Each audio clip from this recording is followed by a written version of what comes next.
Greetings, everyone. Welcome to another week of football picking and fun recap from week 8 of the 2022 Southeastern Conference weekly football with Dadman. I'm your host, Dadman Walking 55. Glad to see you here tonight, and hopefully you come by in the chats, and if not, you watch the show on a replay or catch it later. We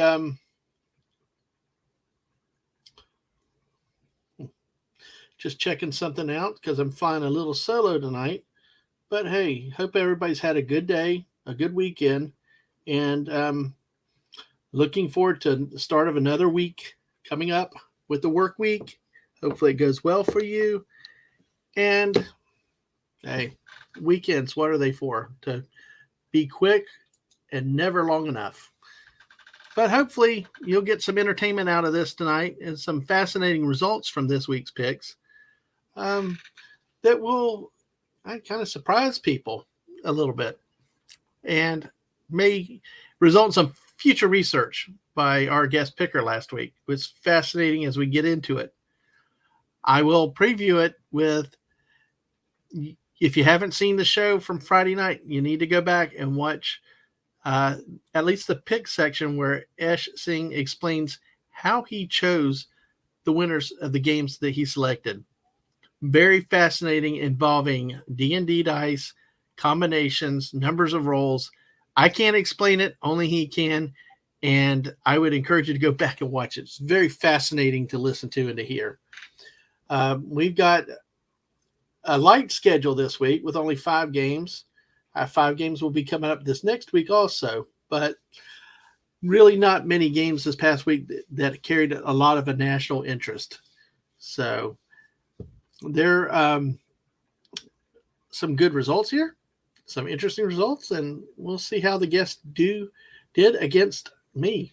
So as we always say, and I don't have the slide this time, we are not a gambling site.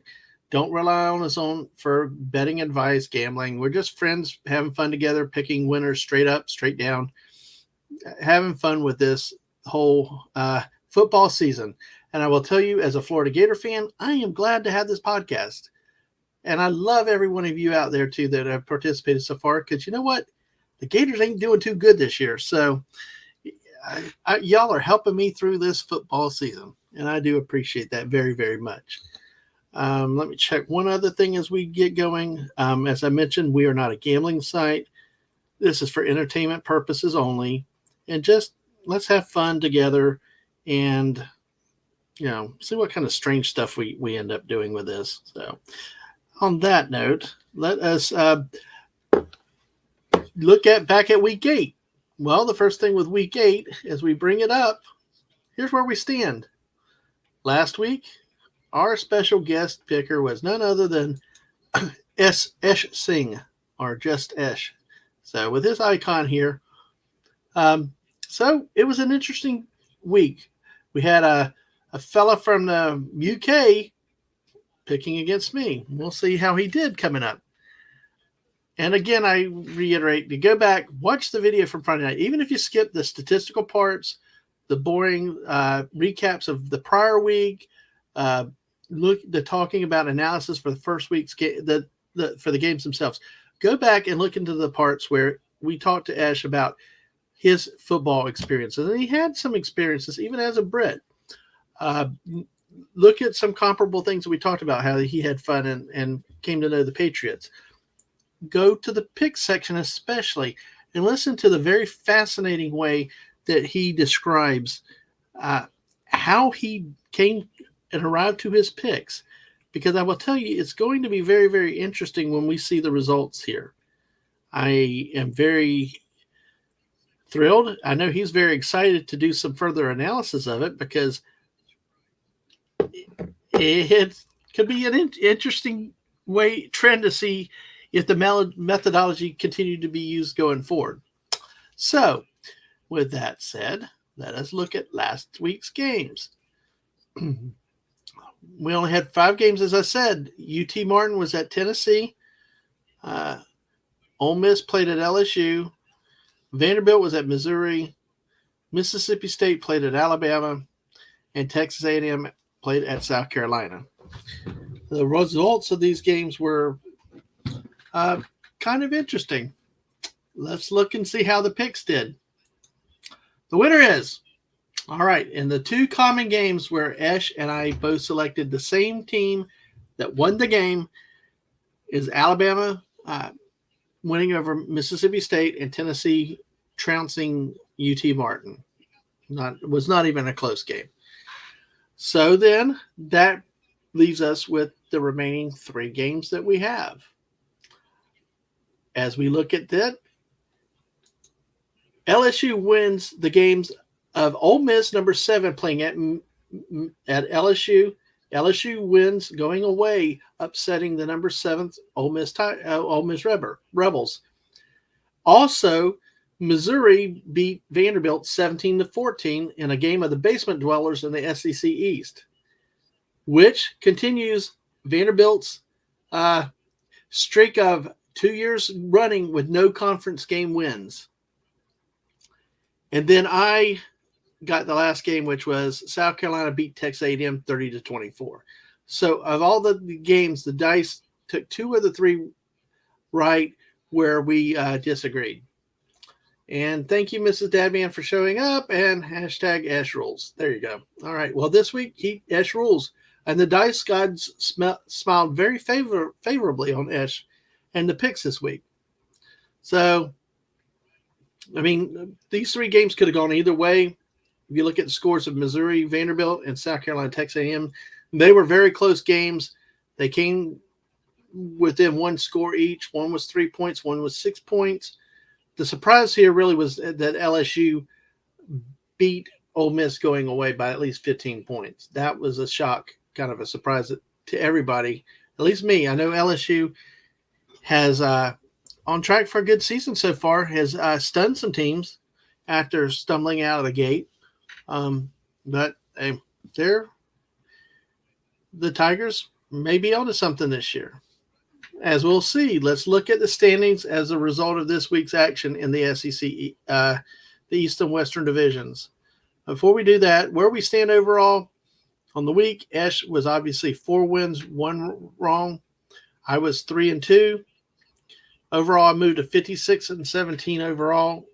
The guest pickers are at 49-24. So the guests make up a game this week, so I have a 7-game lead on all the prior guests, which was Mrs. Dadman Walking, Squeaka, Mark D with a C, who is still the only person on here that's perfect in a week at 12-0. The Great Culture Casino, Rambling Canuck, who talked to us about great Canadian football and actually shared video of his son playing, Gen X Guy, and the Great Clobbering Times. So, as I said earlier about especially this week's video, go back and look at how Ash picked the games. But for each of these weeks, if you go back, look at the parts where we talk about people's experiences with football. Look at how they selected the winners. It's very fascinating. Everybody's done something different, from Mrs. creating a point system by game and based on bands, uniforms, and things, to Squeako with cheese, to people that pick games straight up. And seriously, Mark, Culture, Jen, Clobby, and then Canuck, outsourced his picks. So, it's all good. It's been a fun year, I will tell you. So, but that's where we stand after week 8 at this point with our guests. So overall, and if you are in the chat, if you're lurking, if you feel like asking a question or leaving a comment, please do so. We like the likes and subscribes on the YouTube side so that we can get our unique URL, and follow us over on Twitch, where we most of our shows. Usually the Fortnite streams are on one channel or the other, but streams like this go to both channels. So, but help support the channel. That way we can grow and do more stuff and focus on some entertainment stuff and have some fun with each other. So, that being said, now the SEC standings.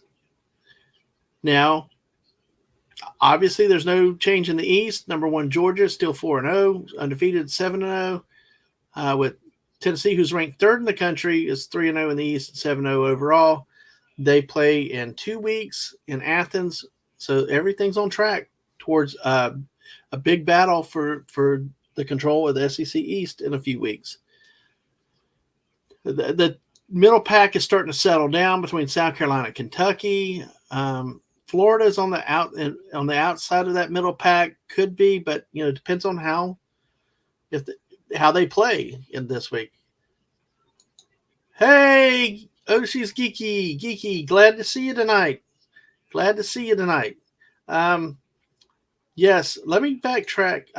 Let me backtrack real quickly since here. Basically, what happened, I lost in the picking this week. So Ash won this week with the power of the dice, and it's quite interesting. So I know you watched that show the other night, but the dice won this week. So we'll see what happens coming up. Oh, and you as a Tennessee fan out there, everything's on track for 2 weeks from now with that game in Athens with Tennessee and Georgia. I don't expect the Gators to do much with Georgia this week coming up, especially with the Gator defense. But the problem is it's a rivalry game. You never know what happens. But we'll talk more about that on Friday night. Florida at the bottom. Missouri pulls out of the bottom from Vanderbilt by the result of a 17-14 win. Vanderbilt still winless in the conference going on 2 years now. Probably not likely to get a conference win this year then. If they could not beat Missouri, it's bleak. Except I will hold out hope with the Gators going up to Vanderbilt in a few weeks. This is not a good, reliable Florida team, especially if they go on the road. I mean, do you have the team that went to play Tennessee that scored 30-plus points, almost rallied, and actually looked like a football team? Or do you get the Florida showed up against Missouri and just kind of didn't do much of anything, or played against USF and nearly lost the game? So, that's what it is. But, hey. And, yes, Geeky, absolutely. Odds are Tennessee won't get past Georgia. To me, the big problem is Georgia's still the big dog team. And it's in Athens. That's got a lot of going against them. But don't forget, I think it was 2016 with Josh Dobbs, the year that Tennessee beat Florida that year up and broke the streak up in Knoxville. That year, I believe, was the year that Josh Dobbs and the Vols went and the Hail Mary played. Georgia threw one Hail Mary with like 10 seconds left, and somehow Tennessee got the ball and could throw a Hail Mary and scored a touchdown from Josh Dobbs throwing the ball at the end of the game. So never say never. And like you said, crazier things have happened. And anytime you get in these rivalry games, anything can happen with that. And, yep, he threw that Hail Mary. You remember that very well. Can I digress and share a fun anecdotal story right here? Because Mrs. Dadman Walking really remembers that night very well. Don't you, honey? Because my sister got remarried that night, and I spent half the reception out in the van keeping up with the Georgia-Tennessee game. That was an interesting night. So, yes, it was just, what a game. That was a heck of a game. Yeah. Yes. I left her with my family. Oh, yes, that's funny. I don't think Mrs. felt that funny that night, but looking back onto it, we can all have a good laugh, can't we? Right? But yeah, by all means. And we'll talk more about that game in 2 weeks. That is going to be a very, very interesting game. I'm not as really ready to write Tennessee off yet, because I think there's something special about this Tennessee team that, and we'll talk more about it the game week for that broadcast. But I really think Tennessee's one of those teams that could be a team of destiny that you don't know. But that's going to be the telltale game against Georgia. So, yeah, I was a football widow, LOL. Yeah, that night I left her, sorry. But I'm sorry. It's just, looking back, it's kind of a funny story. But that takes it for the East. No surprises there. No real big changes. Let's see how they. burned in the past. So I think exactly. And you know what? Sometimes that's the best way as a fan to go into a game looking, expect the worst, hope for the best. As a Gator fan, I will tell you that had always been the case in the 1970s and 80s when I was like 10 and up into my teenage years. Florida every year could not beat Georgia. And there were the years that Florida had the talent. You thought they were going to do it. And then Georgia just kick them. It's just ridiculous. I mean, better Florida teams than the Georgia teams. We're talking about after Herschel Walker. Specifically 1985, Florida goes to Auburn. Florida beats Auburn pretty well. Florida becomes the number one team in the nation for the first time in school history. Number one. Next week at Georgia, in Jacksonville, because it's a neutral site game. They don't like calling it the world's largest outdoor cocktail party, but I will always call it that. Florida number one comes in, top of the world, leaves Jacksonville, a 24-3 loser to Georgia. So I'm there with you. I understand. You just have to stay cautiously optimistic. But I think there's so much bright, and I think it's because I like your coach. I really believe the big thing I have with Tennessee is not necessarily the talent of the players. The coach. I believe the coach is for real. And I've said it before. As a Gator fan, I'm kind of worried about that. But hey, we'll see what happens in the future. But in a couple of weeks, we'll see how that game goes. So now over in the West, Alabama is moved back on top in a tie with LSU and Ole Miss. Ole Miss, by virtue of its loss to LSU, is actually not only here a half game behind with one less win, but they're technically behind LSU by a full game, considering that Ole Miss lost head-to-head to LSU. Mississippi State loses to Alabama, so they're pretty much out of the contention in the West. Alabama controls its own destiny. They beat Mississippi State pretty handily. LSU has rallied and beaten some good teams, but frankly, I don't know that LSU or Ole Miss, either one, have enough to really, truly stand up to the Crimson Tide. But, that's why they always play the game, see what happens. So the bottom half is really a surprise. You still got Auburn in the bottom. That's not unexpected. But the fact that Texas A&M and Arkansas are still bottom dwellers on the West. Two teams that came into the season expecting to have bright seasons. A lot of people were picking A&M to end up second in the West or to challenge Alabama. I didn't trust it, so I had picked them lower, not necessarily this low, but I had Arkansas projected to second in the West, but they've fallen on very hard times. So that's where it stands in the conference at this point this week, with only about 5 weeks left to go. We're way over halfway mark. It's just crazy how time has flown with this. So, what we'll do, we'll go ahead and we'll look at the polls overall nationally. We've got Georgia number one, of course, which we've expected. Ohio State is in the second spot again, representing the Big Ten. It's funny, the Big Ten that actually has 12 teams, although there's another conference that's Big 12, so go figure. And the Volunteers are still in third at rank with 13 first-place votes, comfortably ahead of Michigan. This week, Clemson gets one first-place vote, which is kind of odd considering they struggled at home. But they have a first-place vote, ranked fifth. Alabama stayed at sixth. As you can see, with UCLA losing at Oregon, those Ducks, not the hockey Ducks, but those Ducks beat UCLA. UCLA drops, and then teams shift up. Wake Forest, an ACC team, is almost in the top 10 now. Penn State's up 3 to 13th. Utah is up to 14th. Ole Miss, LSU, and Kentucky round out the teams from the SEC that are in the top 25. With the exception of South Carolina. South Carolina rounds it up with their win this week over Texas A&M, their first appearance in the poll for this season. So I got Gators on the mind about them playing South Carolina in a few weeks. But this week, the SEC has 7 teams ranked in the top 25.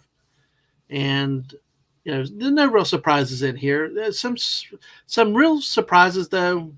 Maybe like Wake Forest is up to 11th. UCLA is almost in the top 10. Teams that have had some bad years and really are having a turnaround. But teams like Syracuse, Illinois, and Tulane, teams that have not been in the poll for a long, long time, are making appearances and having pretty good years this year on the field for them. Let's see. And then here, maybe the Oregon Ducks should play hockey right now. Ducks suck. I'm sorry about that. Yeah, but it's just crazy. It's I don't know. Maybe they could. I don't know. Personally, I'm more of an Oregon State Beaver fan. Go Beavers, who won again last night. So I don't like those Ducks. I'd rather cheer for the hockey Ducks than those Ducks. But hey, so that's the top 25 in a nutshell. There's games coming down the pike, like we talked about. Georgia is hosting Tennessee in a few weeks. You always have the Michigan and Ohio State game that happens the last week of the year. Clemson is a team that people have been marked to get upset this year, but they keep winning. And then TCU is a bright spot for the Big 12. Can they win out? Usually it will take a Big 12 team going undefeated to make the playoff rounds. But usually, whether it's Oklahoma State or Oklahoma, they tend to lose at the last few weeks. So there you go. We got that. Some Kansas State dropped 5 for a loss. Speaking of the Big 12. So that's what we have for tonight for that. So let me wrap up. Unless anybody has, excuse me 1 second. Sorry. Unless anybody else has any questions or comments or wants to ask anything in general about the polls, standings, upcoming schedules, we'll take them. We'll keep talking. But looking ahead, this week's show will be Friday night at 7 p.m. Eastern. We'll have a return of Gen X, that Gen X guy. A guy that you may have seen me stream Fortnite with earlier today, who appeared on our show a few weeks ago, previewing the Auburn-Georgia game. This week, it'll be Florida-Georgia, the rivalry of rivalries for me as a Gator fan. And we'll see what happens. We'll try to talk some Florida-Georgia history, how they broke my heart many times over the years, and then how the Gators end up taking some runs and dominating Georgia for a number of years. And just kind of explore the rivalry at this point from two different sides, from that of a Georgia fan, a younger Georgia fan, and an older Florida fan. Some of our conversations have been quite interesting, I will say, already. And I'm learning a lot. So look forward to that. Please show up and join us that night. We'll look forward to that weekend's games. We'll make our picks, and we'll have some fun with this. So with that said, follow us on Twitter. That's where we make all the announcements about programming and what's coming up, what we will do, what we have done. Specifically, today's been a busy day. This is the third stream today. Go back and check on both YouTube and Twitch, both at Dadman Walking 55. Earlier this afternoon, we had a Fortnite stream on the Twitch side, which was incredible. We had a raid for the first time in our channel's history. We had so many people in there talking, having fun with that. It was an awesome time that we had. And go back and look at it. It was really a lot of fun that we had today. Also, at 3 o'clock this afternoon, this was a video that you can find both on Twitch and on YouTube. We had a show and tell with Dadman. Well, we talked about universal cups, some ride glasses that I've had, specifically about some of the old rides, the initial rides that were at Universal Studios Florida, like Back to the Future, E.T., which is still a ride that is active on site all these years later, 32 years later. It's still running. It's showing its age, but it's there. Jaws, which was replaced in part by some of the new Harry Potter stuff, and even oh my gosh, that's what you do. We go out of script. Back to the Future, Jaws, E.T., and Confrontation. Sorry, geez, how could I forget Confrontation? Big King Kong going through New York, grabbing the tram while you're trying to flee from you. It was a really, really nice stream, a nice conversation where our guest was Purple Valkyrie, who also loves theme park rides, loves Universal specifically. We had a great chat about that. So go back and check those videos from today, and again, check back on our videos for the last 8 weeks of our football podcast. And just even if you focus on the guests and their stories and how they pick the games, do so. It is fascinating, especially this week with what Esh had done in his methodology with the dice. It was very fascinating. I cannot describe what he did. Only he can in his own ways. So, and there might be some more work done with that going forward. We'll have to wait and see how that goes. And yes, I forgot to put the banner out today. Of course, I usually do that. But, it's basically, if you're on the YouTube side, subscribe, leave a like to the video. We appreciate the feedback and help us grow the channel. And we're trying to reach 100 to get the channel unique URL. And if you're on the Switch, got video games on my Twitch side, always leave a follow. And we appreciate the help and the support. And we've grown to over 50 followers on Twitch. Actually, last count I saw was 52.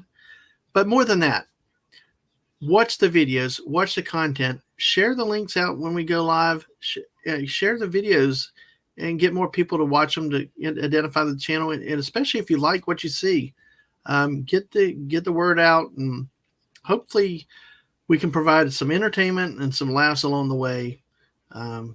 Whether it's Fortnite, football, and anytime on the football streams, if you feel like asking a question or throwing something in, do so. We'll do what we can to look at it and comment and answer your questions to the greatest extent we can. Sometimes there might be something can't answer, but that's how that goes.